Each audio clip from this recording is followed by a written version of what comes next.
We're going to predict this game. And do I believe that Washington has a shot to beat Indiana? If Curtis Rourke was the starting quarterback in this game, I would say that their chances would be like less than 10%. I don't think it would be very high. Obviously, anything's possible. A letdown game. Indiana could let game day get to their head. I still don't see Cignetti letting that happen, but it's possible. You never know. That could definitely happen. Any team could beat any team. So I would give Washington about like a close to 10% chance if Rourke was playing. With Taven Jackson, I think that Washington has around a 25 to 30% chance to win. They have a shot. They definitely have a shot to win.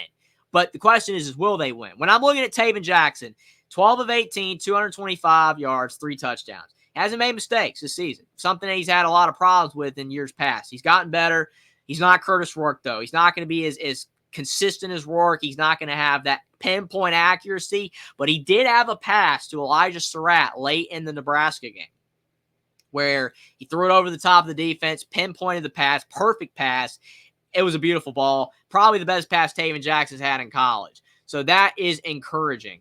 I think that helps. But the fact that Indiana's run game, this is the best run game Indiana's had in a long time, probably since the Kevin Wilson era. Yeah, Stevie Scott was probably the best back Indiana's had in the last 5, 6, 7 years. But back in the Kevin Wilson era, Indiana had a plethora of running backs who can run all over the field. You got Justice Ellison. You got Tyson Walton. You got Kalen Black. And the fact that Jonah Coleman had 5 rushing touchdowns this year, Indiana's top 2 backs have 16 rushing touchdowns.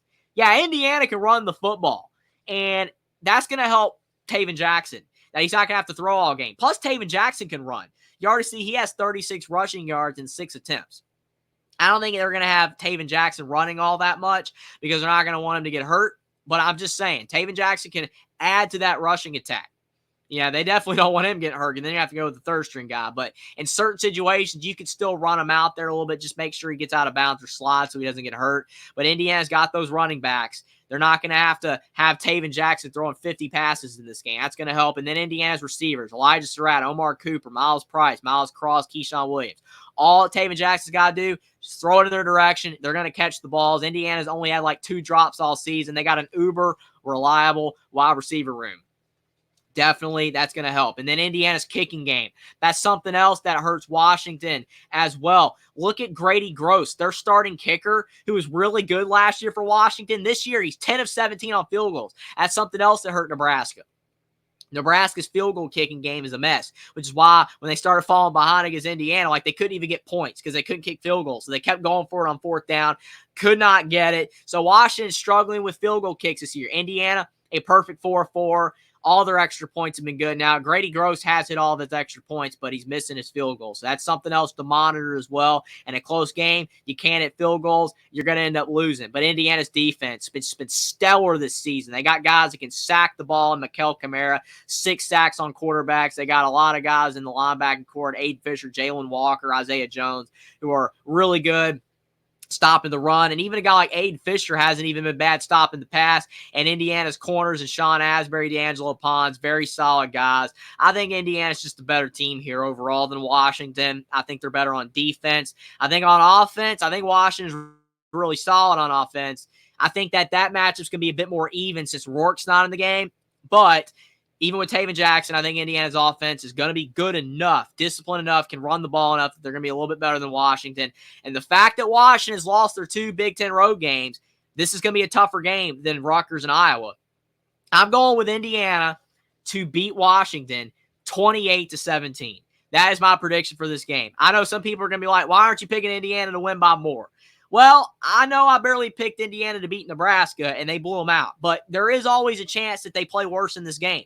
And that's even with Rourke because you're coming off a massive win. Maybe he gets to their head somewhat. I don't think Cignetti's going to let it happen, but there is a shot with game day there, back-to-back big games. Washington had a bye, too. They had a bye. They're coming off of a bye. Indiana played last week. Maybe that bye helps Washington a little bit, figure some things out. But at the end of the day, I think with a raucous home crowd, a red out as they're calling it, and even with a backup quarterback in Taven Jackson, I just think Cignetti's that good of a coach. He's going to have Indiana focused, and they're going to win their 2nd big game in a row with a national focus with College Game Day in Bloomington for only the 2nd time ever. And Indiana's going to move to 8-0 with a win over Washington, 28-17.